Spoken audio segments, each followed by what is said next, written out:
ఈ అవ్వ లాగులో తొండలు ఇచ్చి కొత్త బిడ్డ నేను అనుకుంటున్నావేమో. నా సంగతి ఇంకా తెలియదు. మీ నాయనని అడిగి ఇంటికి పోయి చెప్తాడు.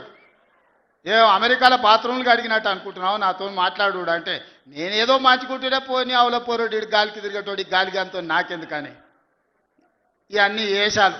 ఇంకా ఆ పక్కలో ఒక నలికుట్లోడు ఉంటాడు, 6 అడుగులు ఉన్నా అనుకుంటాడు. ఆ తలకాయ ఎక్కడుందో నాకు తెలియదు. కేసీఆర్ వచ్చి గర్జించిందంట, గర్జనకు నేను పోయి లోపల దాచుకున్నంట. ఇక కేసీఆర్ గర్జనలు గర్జించినట్టు లేవురా నాయన. మన గాడిదలు ఏం చేస్తావా, ఒండ్ర పెడతాయా, ఏమంటారు గాడిదలను? గాడిదలు అరిస్తే ఏమంటారు నరసింహ? గట్లున్నది. మీ గాండ్రింపులకు మీ బెదిరింపులకు ఉడత ఊపులకు భయపడ్డాడు ఎవరు లేడు బిడ్డ. ఈడ దుక్కి దున్నిన చేతులు ఉన్నాయి. మీరేదో తోలు తీస్తా అంటే తీపించుకోనికే లేము.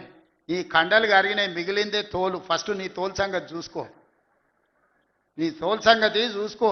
ఊర్లో మాకు తెలుసు, ఊర్లల్లో నాటుకోళ్ళు ఉంటాయి కదా, కోని కాల్చినాక మనం మంచిగా కాల్చి తోలు తీసి పసుపు పెడతాం కదా, మంచిగా తోలు తీసి పసుపు పెడతారు బిడ్డ మా కొడంగల్ వాళ్ళు. నువ్వేదో తెలివితేటలు అనుకుంటున్నావు. ఈ తమాషా మాటలు, ఈ అతి తెలివితేటలు కట్టిపెట్టుకో.